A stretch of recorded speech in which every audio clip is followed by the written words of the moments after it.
Welcome everyone to the On Passive Kenya weekly webinar held every Saturday at 12:30 p.m. Eastern Time. We are very, very glad that you are here with us today. Today's topic is testing the final rollout. And this topic has been suggested to us by our very own CEO, Ash Mufarah. So we hope that you will gain knowledge from this topic today. It is a very important one. And today we are going to begin with our OTech pros who are going to be speaking on this topic. The first speaker we have today is Collins, and he is going to give an overview of testing and the testing process. Take it away, Collins. Thank you, everyone. I just want to greet all the panelists. We appreciate you, and also the attendees and those who are also watching online. So as Lynn have just said, we will be talking about testing and data migration. So it's a topic that has been chosen by our CEO, Mr. Ash Mufarah. The reason why he chose this topic is because sometimes there are questions that most of the founders ask, not because just because they have little understanding of how technology works. There is no way you can put out a piece of functions out there without testing properly. We already know the effect, what will happen. It is devastating, it is costly, and sometimes lawsuit will even follow the company. There's lots of jobs, lot of crazy things that will happen, if you don't really test your software properly. It's just easy because, as our brother Bob said, you just have one bullet, just one shot. And when you shoot it, you miss, that's it, you're gone, and there's no way. But when you get the target, you are there forever. And we are here just to explain that particular thing. We've been hearing our CEO talk about testing, migration. So he said, go and explain. It's just a tiny thing, but it's massive, really massive. So we've talked about it last night, today morning, I think OTech Pro, and we want to explain why testing, what is the meaning of testing? Testing is about verifying to ensure that the software that you build meet and exceed customer expectation. So if your software does not meet customer expectation, nobody will buy it. It's like you have something and your competitor also have it. What is there in yours that will make the other customer come? Because we're talking about customer loyalty. There are a lot of products out there, but what is in your product that will make someone who is a loyal customer to another company for almost 10, 15 years to live where they are, come to you? That is the thing that we are talking. And when you want to test, you look at all of those things out of the box. What is in your own product that makes someone to come? So you have to test to make sure what you are building meet and exceed, not only meet, but exceed customer expectation. Because customers want to get more for less. They want to get a lot for nothing. And if you don't give them that thing, they will never come. Something that they will go back and say, wow, this product is crazy. So we'll look at testing. I'll share my screen and let's go through the process, just a little bit high level. Don't worry if you don't get it, but it's just to give you a basic understanding of what is happening behind the scene in testing. So let me just share my screen. So we have the first bit is testing and data migration. Why testing? Why do we test? Why should we test a product? So we look at it. We said, why should we test? One, you want to gain customer confidence. You need to build your customer confidence by testing. Once you test and you agree, wow, this thing is really good. This particular product you have, be it or mail, we have a lot of products behind. Remember when we saw our old founder, all of us were like crying. We love it. Old founder build our confidence because we know, wow, this is really great. This is something that we can love. There's nobody in OnPassive who doesn't love the old founder screen. When we move from old founder from old founder to old founder, now we need to check the software adaptability. How is the software adaptable to different environment? Because remember, people will be buying our software, moving like old staff, as Bob talked about old staff, a lot of company will come. They will buy it and then try to integrate it with other software, other applications that they have in-house. How is it adaptable to that environment? How can you configure it? How can you integrate it to something that is out of OnPassive? So you need to check all of that to make sure we have it. You can use it conveniently, and smoothly as possible. to identify errors. That's one of the things. You need to test to identify errors because you know error is costly. You identify it quickly and you fix it, you resolve it. To avoid extra costs, we know the cost. Maddie talk about that, and we will listen to the cost again. Bob will talk about it. Oliver talk about it. No, it's just so costly if you miss it. You know, there are loss of lives, a lot of things, not only cost financially, people lost their job and even loss of life. I think Maddie will give a lot of examples about the cost. You know, to accelerate software development, you know, the more you find the error, they fix it, it moves again because the programmers and the developers can build on new functionality. But if you don't test it, what happens? It delays the progress, you know. To avoid risks that can happen, anything can happen, and the company will shut down and then optimize businesses. What happens? You have revenue will go up. The more you test, you get more revenue because people love it, they'll come in. That's the reason why we test, to do all of these things, you know. And then type of testing, we'll talk these are the main category, functional and non-functional testing. So you test based on the function that they have built. For instance, that you look at the login screen when you want to go to your email. That is the login screen. You go in, you test, enter, you know, the password field, the username field, the password field, you know, you can either click or cancel, okay or cancel, all of those things, all of those little buttons, they are all functionality, reset password, all of those in their functions. So you want to verify, you want to test that function. That is what is called functional testing. Now, non-functional testing is the testing that are not related to the function, but it comes, again, it's so important, very, very important, because you talk about volume. How many people will come? Because sometimes when we test in-house, we don't think about those volume. We think about 1 or 2 people sitting there, clicking the button and say, wow, this function is great. But have you think about when 1 million people click on that button, what will happen? Will the system crash? That is non-functional part of it. You know, the speed is non-functional part of it. How fast customer can go into that site and get the information that they want and then go do their job easily. That is non-functional part. How easy portability? How can you transfer it from one place to the other? Can you put it on a USB and transfer? That's the portability side. Security, that brother will talk about security. You know, all of those things, they are the things that are not related to the function, but they are so important because if you don't check all of those things, and the moment you put it out, anything happen, your business shut down. You just hear there's no on-passive anymore. And what will happen? All of us founders will cry. Now, so within this particular part again, we have two main categories again in type of testing. You have static and dynamic. Static is about reviewing all those code and look at all of those things, documentation, what, you know, the values that you have to enter. And then dynamic is when the system is running, you know, the system is running and then you have to test. And then within functional testing, you have different types. Unit testing that is conducted by the developers. You know, you have functional testing when they build the system testing, when they build the system and you have to test the system like OMail, you test it. You have system integration when you integrate one OMail to ODEX and all of those are integrations. So you have to test to see if they can work together. You know, you have, you know, when you find an issue, you fix it, you have to retest again. Once you retest, what happens? You have to check other components because the moment you test, for instance, I send an information to Brother Oliver. Just say, bro, me, I'm a software. Brother Bob is a software. Brother Oliver, Brother Vincent, all of us are software. They change something in me. They need to tell Brother Oliver that or Brother Bob that they have changed something because computer don't have sense like human being. They just react based on the information you give them. You have to go and tell Brother Oliver that, oh, Collins is sitting there. When the information comes, Collins now, the name Collins is not Collins again, is Vincent or something. You tell Brother Bob that the information coming is Vincent, not Collins. You have to go and tell them. So when the information comes, they can receive it. Or if you don't tell them, they will reject it or say, we don't know this person like a foreign body. That's how computer behave.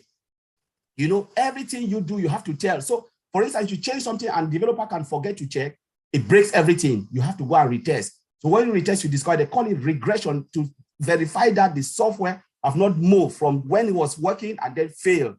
Though I have test Collins is working, but I have to test Vincent, I have to test Brother Oliver, test to make sure all the information are working correctly. And then you have to do all of those tests. There are lot we can go. They are just moving part testing, you know, and you have to talk about smoke testing, sanity testing. It's just about checking all the application. Then now let's look at the life cycle of testing. We call this agile software life cycle. That's what we are working, sprint, you know. Now they give you a piece of functions. That's called it the understanding the features. The QA team need to understand the features that are there to be tested. You know, they have to write a test case. What is a test case? A test case is a set of input values. So you input information, for instance, username, password, click, and then expected result. What are you expecting? The system must log you in or should log you into that. When I enter this information, and then there's a precondition, provided that information is in the database, log me in. If the information is not in the database, come with a user-friendly information and said, this information does not exist. Because code doesn't understand that, they'll give you like a crazy error. So you have to tell them that we don't want that crazy code error. Just come with a friendly and on a language that everybody can understand. Give me a user-friendly language. This doesn't exist. And a lot of times we've seen that people go and try to create an account, and then they said, wow, the account doesn't exist. Those are user-friendly information to tell you that go and verify or go and do it again. And then that's test case. Test case is a set of input value and an expected result. And then from there, when you write all of those during that time, and when the software is ready, then you have to use it to test. They call it test execution. You execute all those test cases, means running it now dynamically, testing everything as it is. And then they can release it to the environment if it is good. And if there's any defect, they can fix it and then move it to the next sprint. And we talked about sprint last time, sprint. Now, the same thing here is just the same software development, software test lifecycle, STLC, where you analyze requirement, you write your test plan, you write test case, we already understand what the test case, you prepare your test environment, because there are different test environment. You have the developer environment where they build the code, they do everything, they test, they do their unit testing, they move into test environment where the QA team tests, they move it to another environment which is closer to the live environment. They test, and then they move it now to where we are seeing now in our back office, where we do beta testing, because beta testing is just one of the tests. But what we are saying here is alpha testing. All the tests I'm saying is alpha. Doing in the alpha testing is tests that they do within the company, what the guys in Hyderabad are doing. So when they come out, what we'll do is just beta testing. But they go through all of this process. And why we are doing this, just for us to appreciate those guys who are doing the wonderful job for the company on our behalf. So I'll just leave it there until Lynn, and you take it. Thank you very much.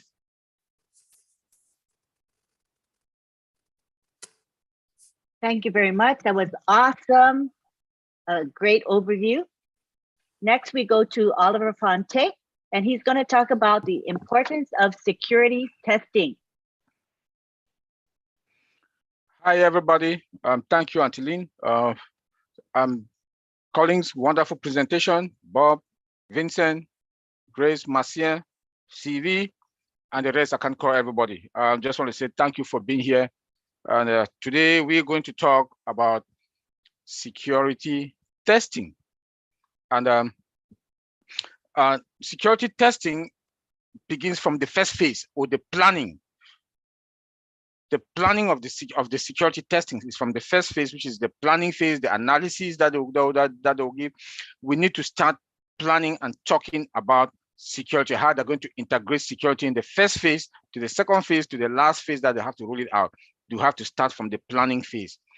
And after they've done that, now we'll ask ourselves, security testing. It's a type of software testing that uncover vulnerability, threat, risk in a software application and prevent malicious attack from intruders.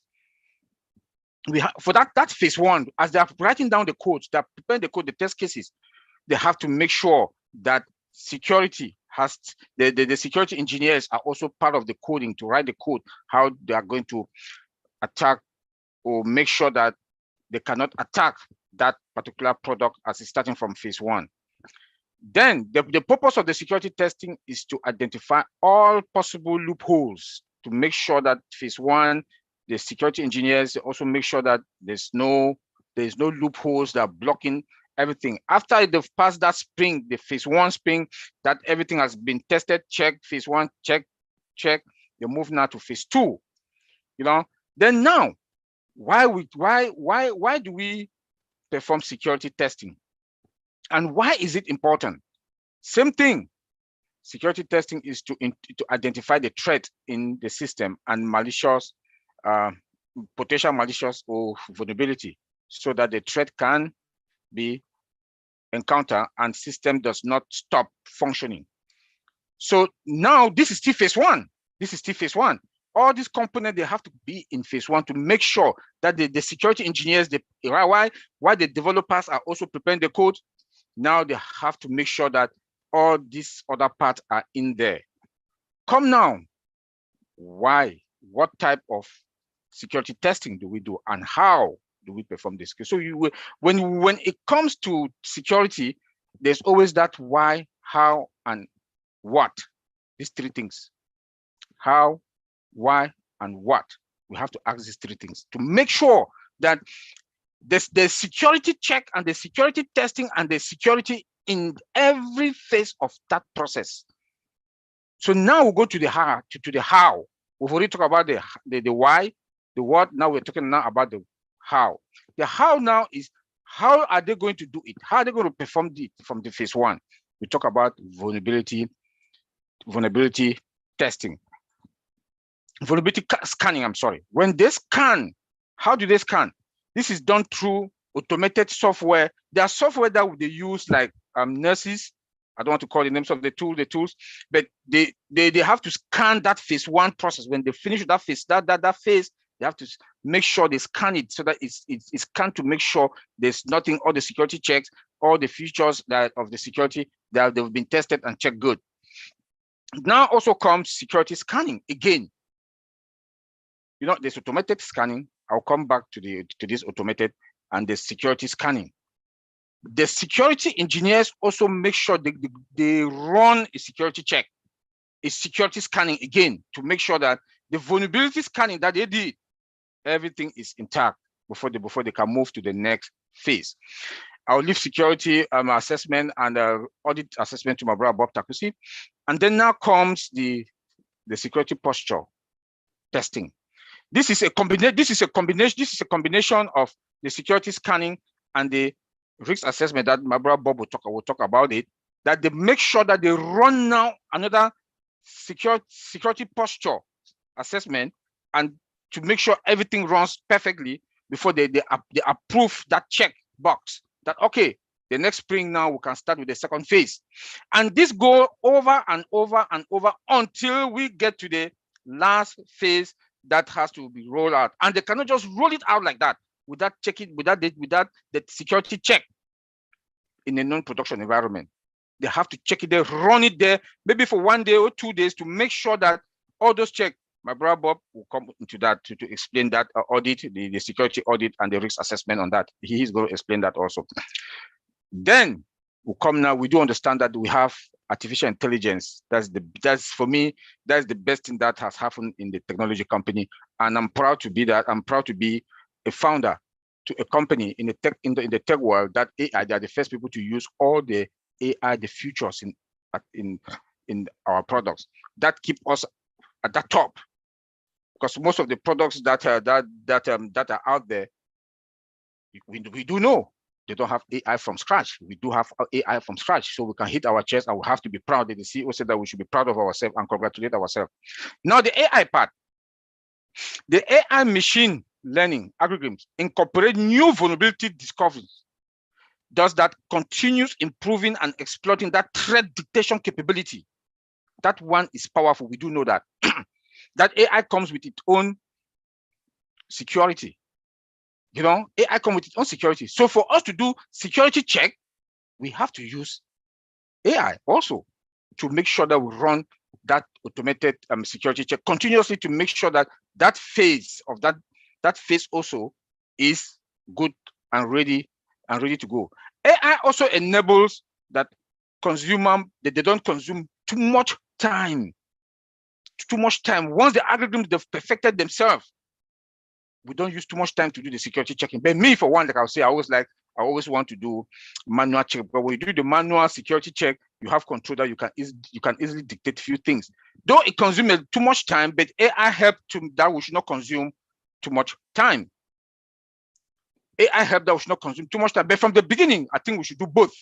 Why the AI algorithms, they are setting themselves, studying the whole environment to make sure that, hey, this is going to be a perfect one. Now come the manual penetration testing. It goes through 5 It goes through 5 phases. The 5 phases that it goes through, and they do the pen test, which is also manual. Like I just said, that I prefer the manual pen test because they hack the system, they secure hack the system from the networking to the application to the WAF, which is web application, the Wi-Fi. I mean the firewalls. I'm sorry, the firewalls. They also have to check. Security check has to go through all of them, from the networking, the networking, the software application, and the WAF, which is the web application, firewalls. They also have to check everything. The security check has to go through, so that we should make sure that our system, before they roll it out, we've gone through all those checks. And the guys in Hyderabad, let me say it again, they've done a wonderful job with the CEO, with our CEO, for them to go through all this, and AI and integration and automation. And they've used less than 4 years to come out with the amount of products that we do have now. Is this is something that has never been done. We know one product is out there, they use more than 4 years, and it's still not perfect, it's still not good, you know. So we are in a very better place, a very good place, that our CEO is not only an IT person, he is IT, he is a marketer, and he is everything, and his eyes are on the security, and his eyes are on every phase of this product as they're moving through their various the various process. I will leave it there, Antilene. Thank you. Thank you very much.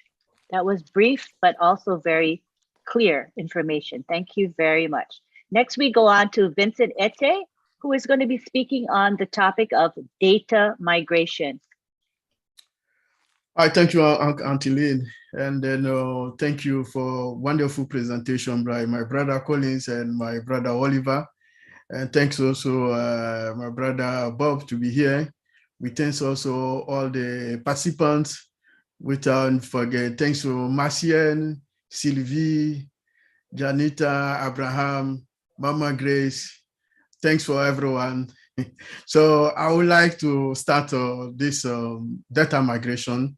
So first of all, the first question I will ask for the data migration is to ask, what is a data migration? So the data migration is a process. It's a process of migrating from one system to another system, so known as a data migration. So this is how the data migration works. But some people may say, oh, it's very easy. It's easy. You take like one pen and then you move it to another area. No, it's not like that. We need so many things happen during the data migration. We need to do so many things before we start the process. We cannot move it like I take my pen here and then I put it to another desk. No. It's different scenario, different thing we need happen, and different thing happen in the background before we do the data migration. So the data migration, we have a different type of data migration.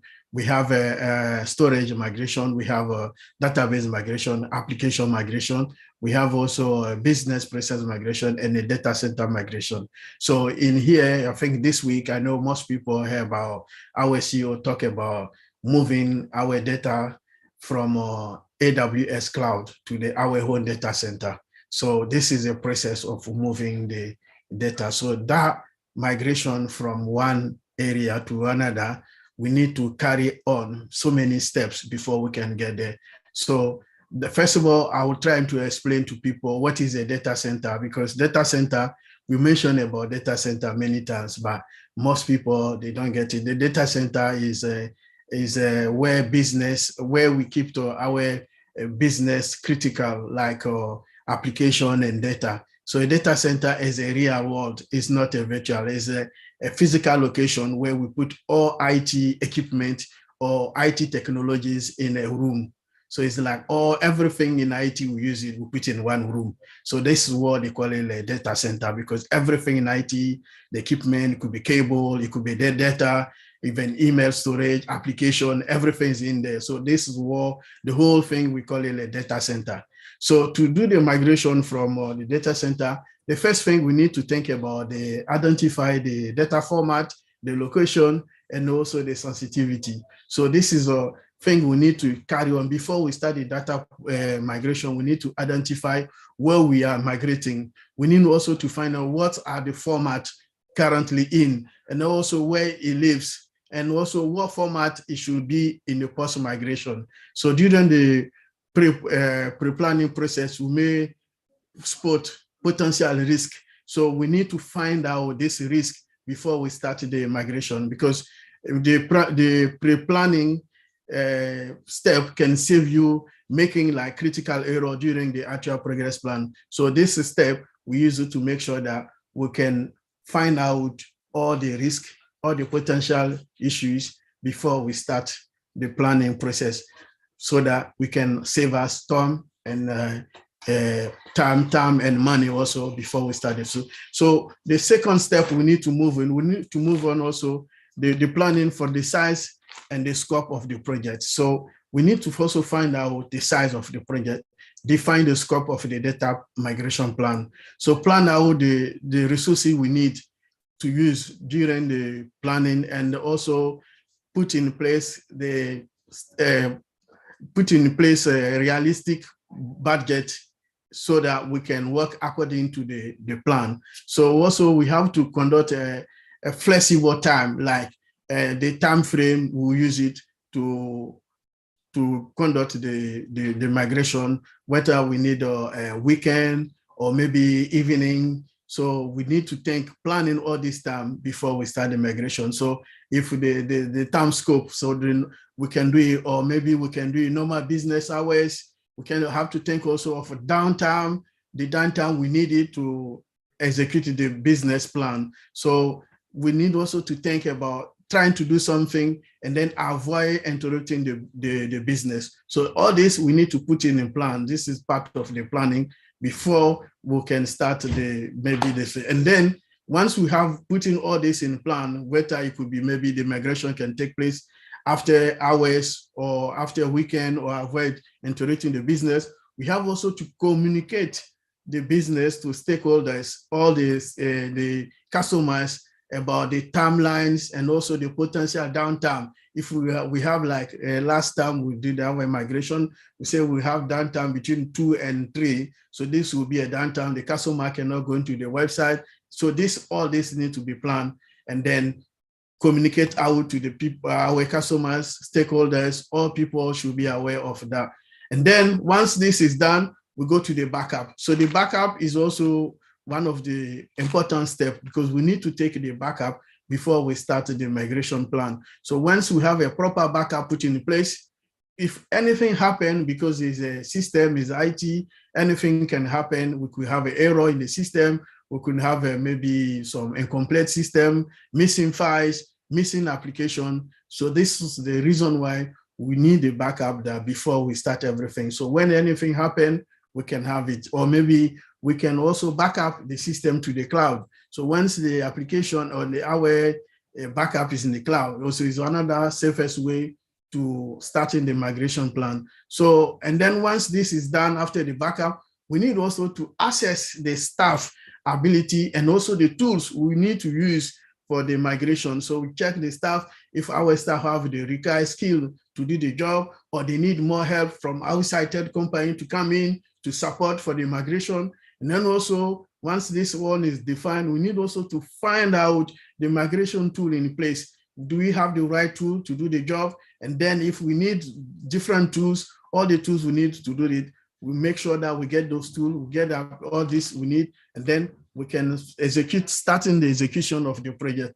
Once we assess everything, we can start the execution. So that to start the execution of the project, we need to make sure and ensure that all the staff will be involved for the execution. They have the right permission to allow the successful data migration, also to extract all the data migrating to the target from the switch system. So all this need to be taken in place. So we have to make sure that we have everything. And also part of the migration execution, we also do the monitor. So we monitor the system so that during the process, we can identify or resolve any problem that arise. So during the process, this is something we need to have a close eyes to make sure that everything works smoothly as we expected.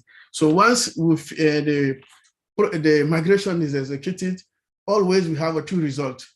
We could have a failed migration, and then if the migration failed, we should not panic. We can still roll back, and then we can get the system back to the way it used before we start the migration. So we don't have to panic. Everything could be done smoothly as the way we start the project, roll it back, and then we sort it. But only thing when it fails is waste of time and resources. That's the bad thing. But in good situation, when you have a successful result, it's good. And then what we need to do the testing of the final system. So we go back to check that if everything is done. We check also the connectivity for the social system, and then the destination system. We check all the network connectivity, everything works perfect, everything is fine. We verify all the target system. And then the goal of the migration is to make sure that everything is correct, secure, and also in a proper location. So this is what we need to do. So once we get that, we get to my brother Collins, and then we say, okay, we need to test the system. So when it comes to testing, no one can beat my brother Collins. So we go back to Brother Collins testing. So we need the unit testing, we need system testing, volume testing, web testing, and then also we do the batch application testing. So if someone want to get more about testing, want to understand more, you go to refer to my brother Collins. This is his area. So no one can beat him in this area of testing. So this testing is a very important part of the migration, because before we start the migration, we do the testing.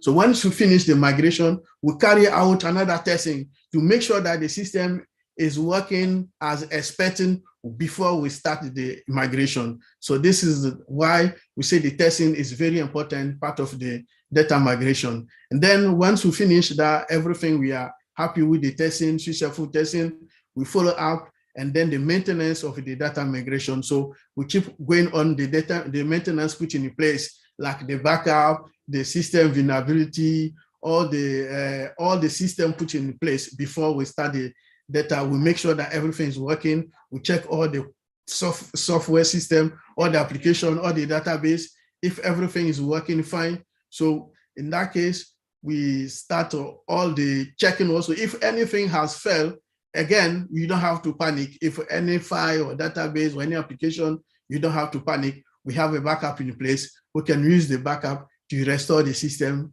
and then make sure that the system works as the way we're expecting, or work before we start in the migration plan. So this is exactly what we need to do about the data migration. So thank you, all of us, and then I'll leave it to Antolin. Oh my, Vincent. Data migration isn't as simple as I thought. I thought it was like clicking a button and voila, the data migration happens.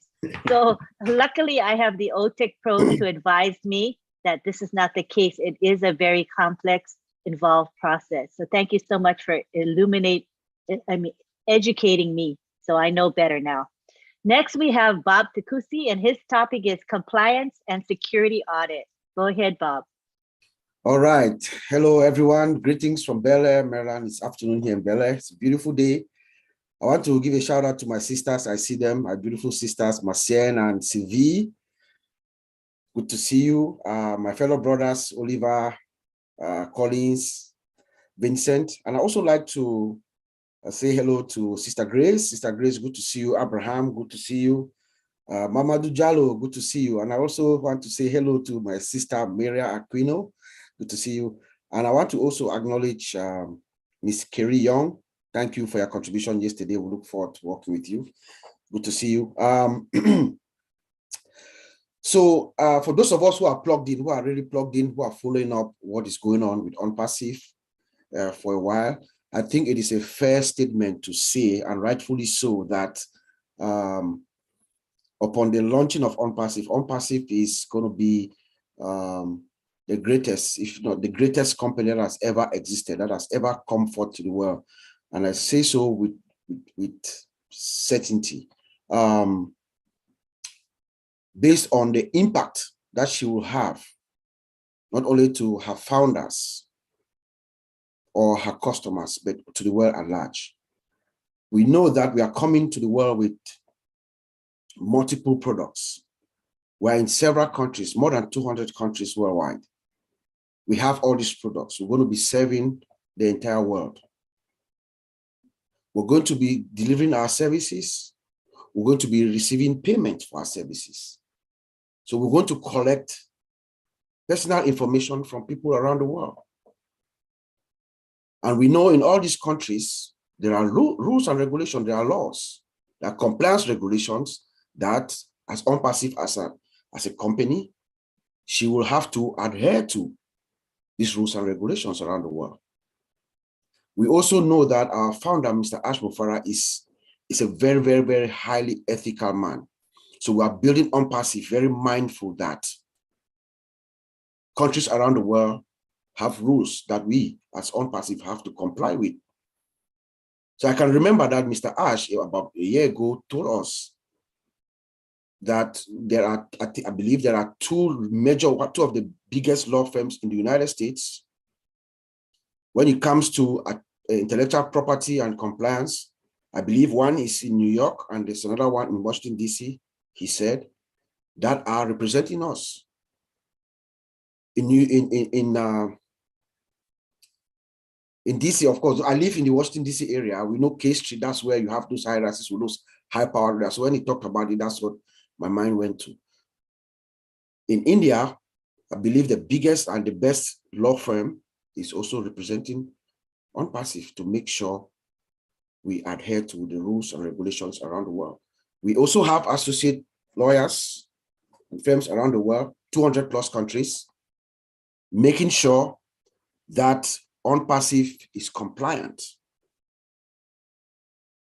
That is a very, very, very, very, very good thing for us as we begin our march towards exposing ourselves to the world. But we know that a lot of companies that are online right now, a lot of businesses have issues. They face certain issues online: money laundering, cybercrime, corruption, trafficking. These are some of the illegal activities that go online and could actually render some companies or create problems for some companies. You know, when you are not fully adhering to rules and laws and building your systems to make sure that these laws are integrated as part of your system as you build them, you can run into problems and you can run into fines and you can run into reputational harm, reputational damage. When a system as complex as OnPassive is being used for trafficking, for instance, or it's being used for corruption and crime and things like that. But having the CEO that we have, who is a very, very, very, very ethical man, he wants to correct the corruption, he wants to do right.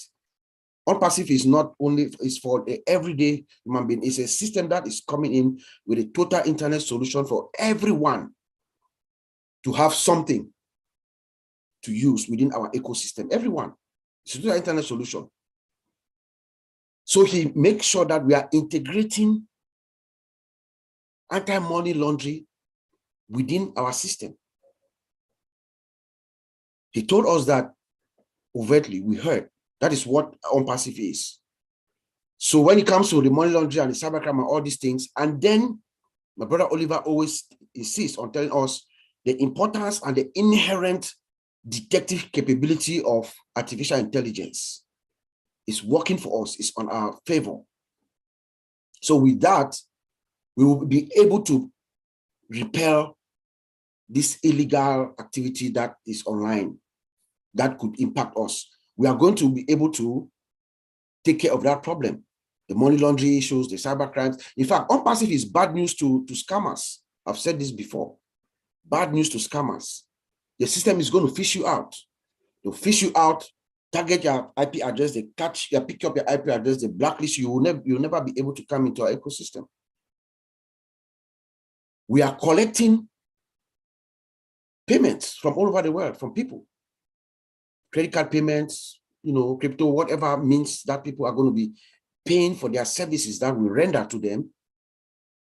So we must have a system that protects their personal information. We are going to be collecting credit card information. your credit card number, your name, your address, your this. So countries around the world, they have privacy laws that we must comply with when we are collecting personal data. There's a framework called Payment Card PCI DSS, Payment Card Industry Data Security Standard Compliance.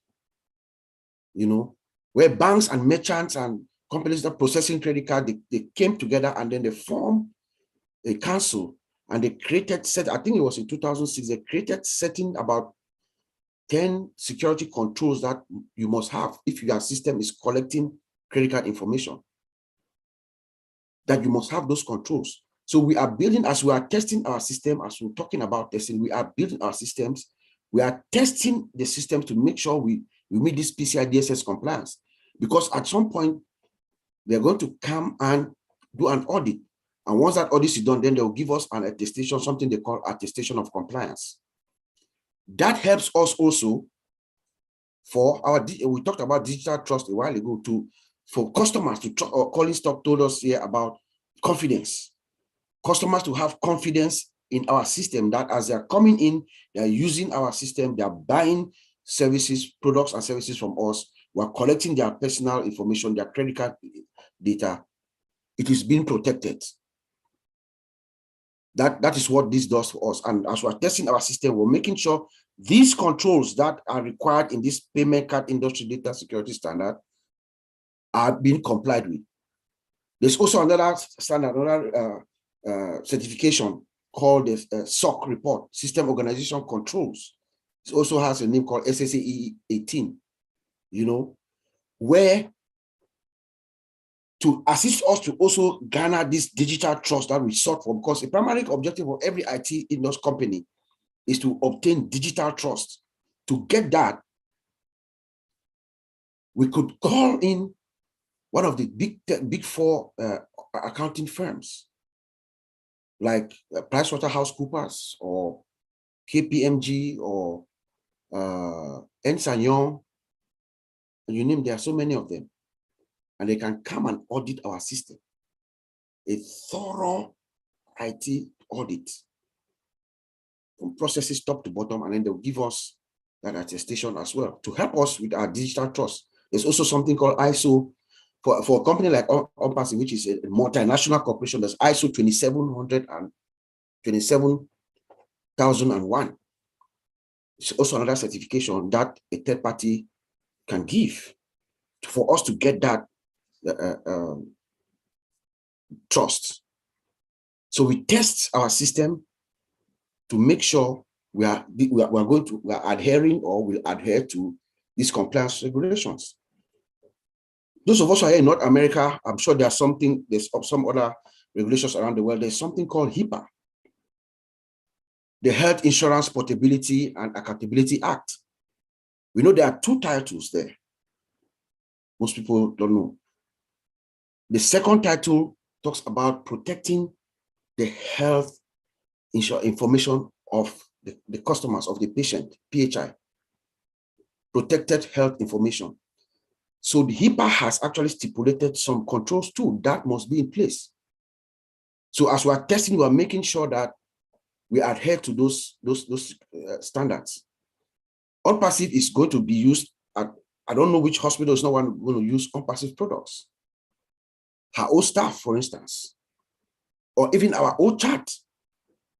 OChat is a product that companies are going to use to integrate in their system, you know. So OChat also collects information from customers. So we must make sure that as they're collecting this personal protected health information, our system has that capability, those controls to protect them. So we are testing in each phase that we test this provision to make sure that they are not broken, that they are still intact as we move along. And then, of course, we have privacy regulations. In Europe, my friends in Europe, Grace is in Germany, Collins and Vincent and all our European friends, there's something called GDPR, the General Data Protection Regulation. Privacy is very, very, very important in Europe. My friends here will tell you, privacy. Even the personal email address of Grace, according to GDPR, is considered personal data. So any system like ours on passive, it doesn't matter where you are. Yes, we are registered in Florida, in Delaware, in the United States.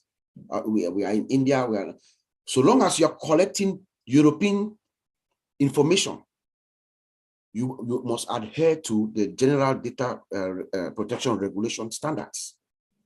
There are severe, I think it's like 10%. They will charge you if you violate this law. They will charge you 10% of your gross revenue for the year. Melon Bank, I think Facebook and a few companies have faced these penalties. I mean, you're talking millions and hundreds of millions of dollars. So we are building our system mindful of these regulations, and we are testing the system as we move along on each phase. In the United States, we have something called CCPA, California Consumer Protection Act. It's in California. In New York, there's something called New York State Privacy. There's in most states in Canada, there are privacy rules, just like GDPR. In South America, there's something called Latin America regulation. There are regulations all around the world protecting privacy information. So as we are building and we are moving along, we are testing on each phase. We are making sure that these controls continue to stay in place and they are effective as we go along. The next thing I'll talk about, as my brothers have alluded, is security audit. Security audit is very broad. I'm a security analyst. It's a very broad discipline. It's a broad field. But I will limit our discussion to just to the development activities for this product as we're speaking, to make it brief, not to confuse anyone. And as like Oliver said, we don't have to understand anything. These are just informational stories we are telling you, just so we will understand the magnitude of OnPassive and appreciate the time that it has taken.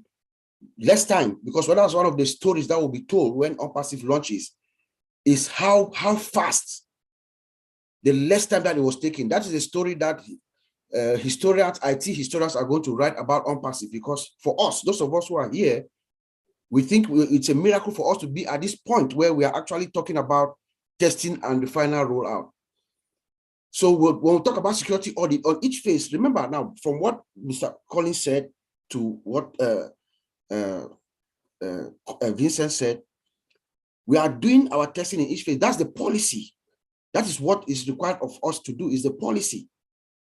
But as my brother Oliver always says, he has said this about more than 100 times, we always trust, but we verify. So what the security audit does now is, we go back now and we look at everything that they've said that they're doing. Are they really doing what they are doing? So we go back and we audit, we do semi-risk assessment on each phase. So we make sure, for instance, this version of code, is it compatible? Is the system security, application security still intact? When you move the code, when you changed it, you upgraded it, that last sprint, did we break anything? So we go in now, we verify that they are adhering to that, following the process. Collins talked about testing the code, static and dynamic code analysis. Yes, are they really doing it? Show me proof, trust, be verify. Okay, show me how you did it. Show me the meeting that you held, that you had this code review. Because that is static code analysis, right? The developer comes with their code that they've written, they check, you sit with your peers, you do a peer-to-peer review. And in those cases, sometimes they can identify, oh, you are doing this wrong, the security gap here. So that's how they do it. You look at it. So I want to see that review. That's how we do the audit. You are conducting, okay, after you do that, you do your dynamic analysis. After you deploy your code, you check out the code, you make the changes. Do you run your scan to make sure that there are no vulnerability flaws? Show me the result of the scan. So that is how we do it. We run that assessment on each time that there is a change. We also do access control, very critical. We audit, we check, because you must have the person who is checking out that code, the person who is working on that component, that particular functionality, must be the one that is only the one that is authorized to be able to have access to that code, to check it out, make changes and check it back in. So we make sure that the access is actually really restricted. I will ask Vincent to show me the line, give me a screenshot of the console where the rules are. So that's how we do the audit. And then my brother Oliver talks a lot about penetration testing, automated manner. Oliver was very detailed in his explanation. Do you do it? Do you do this vulnerability scan? Do you do the penetration testing? Where is your result? Show me. Show me. When you get this result, when you run these tests, how do you categorize the flaws, the defects that we find? Do you categorize them into low, medium, high? If you do, show me. Let me see. Okay, what do you do? How fast does it take? What is the turnover to fix this before the next bill, before the next sprint, so that everything has been taken care of? So we audit that. You do security audit to make sure they are actually, you trust but verify. You verifying what they are doing. OnPassive is we are building multiple applications, and then we are integrating them. So I want to see the deployment integration code, how it is done. Test it, show me. Let's make sure that it is actually integrating all components, all these various products that need to be integrated together. We want to see. So trust but verify.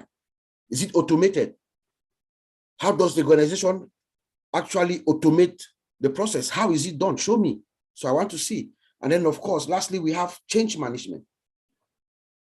You know, the change management process, is it documented, and does it really define what has to be done? The testing process that it takes. So all this is how we actually do an audit, and we do this for each phase.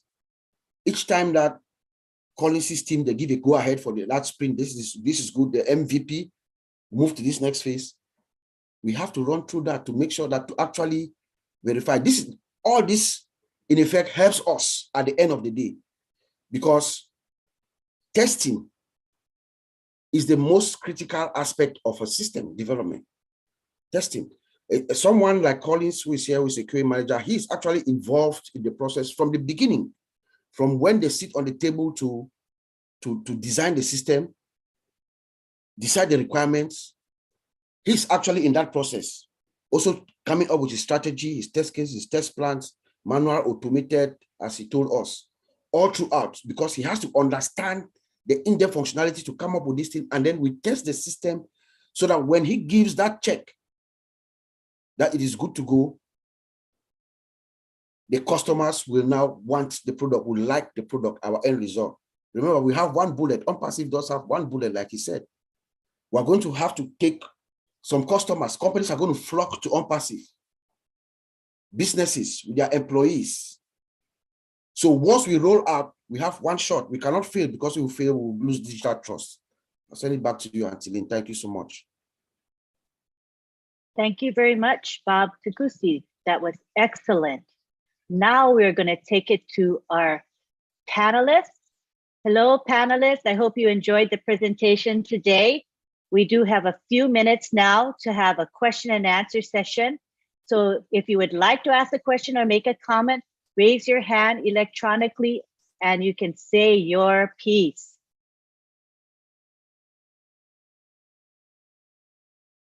Don't be shy.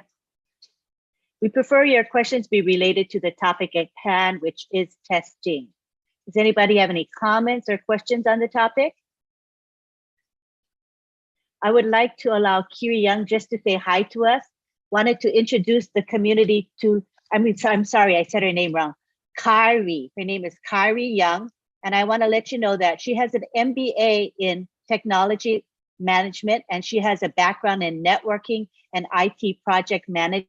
And we're glad to have met her. We just met her last night on the Friday Night Live webinar, and we were so happy to have met her. She will be contributing to our webinar in the future, but I just wanted you to say hello, Kyrie, to the community. Please unmute yourself. Hello, hello, hello. Good, great, and awesome day to everybody.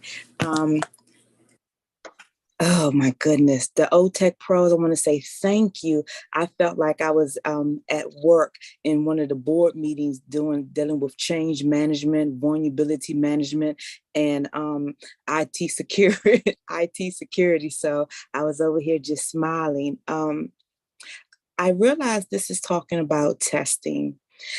I would like to give maybe just 1 minute and how I try to explain testing the system life cycle with the human life cycle. Right now that Mr. Ashmufar was impregnated with a wonderful idea, which is called the data center. The data center has so many phases to go through, just like a woman has so many months and phases to go through. And testing is one of the most important phases, as Mr. Bob said. But when a mother is pregnant, she goes through all of these various testing phases to make sure that her child is what? Healthy and strong. With this data center, Mr. Ashmufar wants a healthy, strong, and robust data center that can conquer so many. So he has IT security professionals, ethical hackers, system engineers, as well as operation management engineers to go through and keep punching and punching and punching away to try to break it.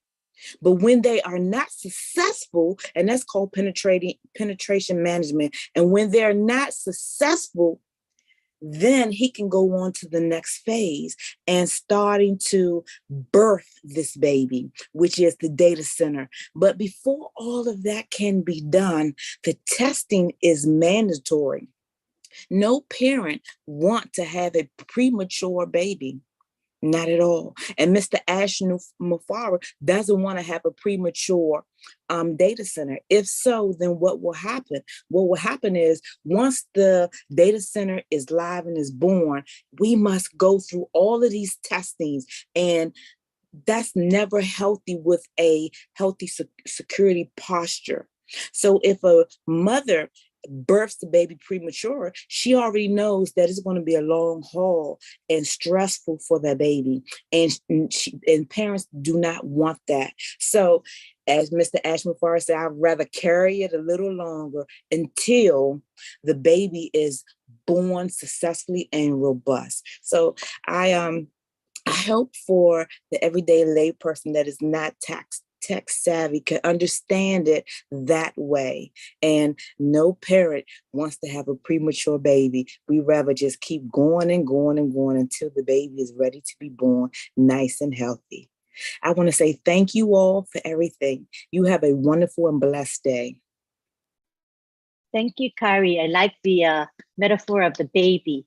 It's very clear to the layperson. Thank you so much. And we look forward to having your contribution as an ongoing thing with OTech Pros. Thank you again. Abraham Paosi, come on down and ask your question. Good to see you here, Abraham. Good to see you also, Lynn. Thank you very much to you and all my Tech Pro brothers. They are our specialists. I don't have that capacity to congratulate them because, for me to congratulate them, I need to know better than them and then test them and understand that they've been up to the task. Can I afford that? I cannot. So I will not congratulate them. I would rather express my gratitude to all of them. To all of them. I've learned a lot, but what I have learned, Lynn, is in no way related to technology. What have I learned? That in this family, 4 brothers and a sister can come together, coordinate, share the different tasks, make a presentation that is of very high standard. This is a model. And I think that we can, from this model, we can copy and then apply it in I would say, other fields or other domains. It can be in development, it can be in project management, because we know we're not only here to make money, but we're here to develop our communities. I think that this model, something like this, can be shaped, framed, and then maybe presented, so that when we go back to our communities with our apples, we would have learned a way of working together as a team. Because at the end of the day, it's not who has made it, who has made the greatest contribution, who has made the richest contribution, who is the most brilliant, who has made the most, the most donation. No. But at the end of the day, what are we taking out? Something rich, something of value.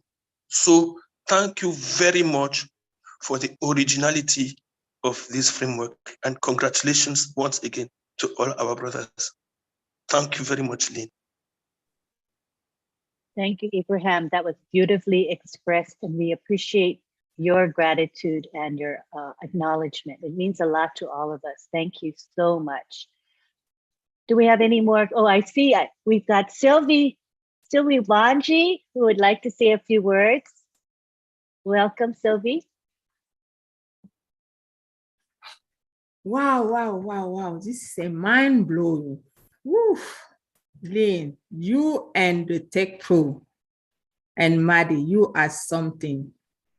I would like to take this moment to say thank you, to express my gratitude to all of you. OnPassive has everything. Thank you, Tech Pro, for enlightening us. Today, I can talk about technology. I am no longer doing the basic or the introduction to technology. Thank you for that. Throughout the presentation, I was hearing testing, security, migration, and what I noticed is, what caught my mind is testing. Our Tech Pro talk about automation testing and manual testing. That is amazing. Look at me explaining that, understanding that. I can say thank you to you guys. So now I understand what our CEO and the tech team in Hyderabad and all over the world working for the sake of our, wealth, our future wealth. I understand what they're going through, working hard. So now, as a founder, since all of you have a task, what is our role? What is you as professional or our CEO expect from the founders? What can we do as founder? What is our part to maintain the sustainability of the company? What can we do also in this task? I would like to know our contribution, so I do my part. Thank you so very much. Thank you, Sylvie. Lovely way of expressing yourself. I love that. So anybody want to reply to that? Before we commence, I want to like to say that it is 1:41 p.m. Eastern. We will need to be moving on in 4 minutes. So we will have Marciana as our last questioner. And Bob, if you can respond in a very brief manner. Thank you. Very briefly, thank you, Auntie Sylvie. I think this question was posed to our CEO directly, maybe a couple of weeks ago. And what he said was something to the effect of, we should enjoy ourselves, show gratitude, appreciate, appreciate the company, show love and compassion, and prepare yourself. This is from me, just prepare yourself. Remember, the system is automated. Everything is all done for you. Understand how the system works, understand the product for your own for yourself, because you're going to be talking to people. You're going to be a proud founder who wants to let people know what is going on, understand the back office. But remember, it is all done, 100% automated, all done for you. Now, go forth with this wealth that you're getting and impact lives. If you want to do something for the founder, go and impact lives. Pay it forward. Thank you. Thank you. Marcian will be our last person to speak today. If you could express yourself in 1 minute. Marcian, thank you. Yeah, thank you, Auntie Lynn. And thank you to our OPROTEC. This is so amazing. I really did not have any question. I just want to let them know that we appreciate them.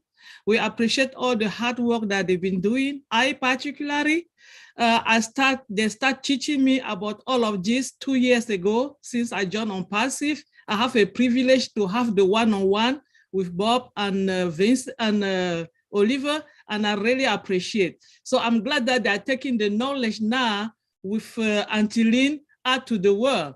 And I'm really, really, really happy. I'm a proud founder, as you all know. I can go out there and walk with my head very high and tall, because I know we are in the greatest place and the world will never be the same for me and for all the founders. So if you are a guest in Kenya, if you are a guest around the world and you are listening to us, don't wait, because we have just 11 days left, maybe 10 days in another part of the world.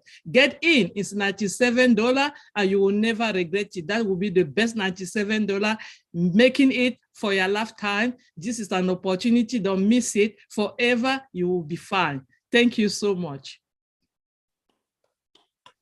Thank you, Marcian. That was lovely as well. All right, I think we're going to wrap up now. It's 1:44 p.m.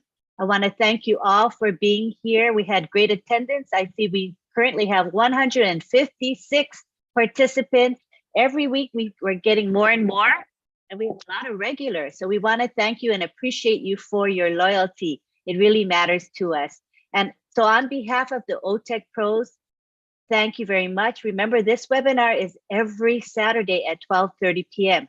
It is preceded by the OTEC Pros webinar, which happens at 11 a.m. Eastern. So why not come to both? Start at 11 with OTEC Pros and move right on to Kenya, and you'll hear the topic twice. And that means you're going to learn even more. I also want to encourage you to join the OTEC Pros YouTube channel. Please subscribe and click the bell icon to be notified when new videos are posted. The link to OTEC Pros YouTube channel is in the chat. I posted it right there, but you can do a search on YouTube as well. So you'll get all the techie webinars all in one place when you subscribe. Thank you again to everyone for being here. Gladys Naboro is usually here. She's on the road for a few weeks, but she will drop in if she has internet, she'll be dropping in. So today she didn't have that ability, but we know she's doing fine. She's doing just great, but she's going to be traveling for a few weeks.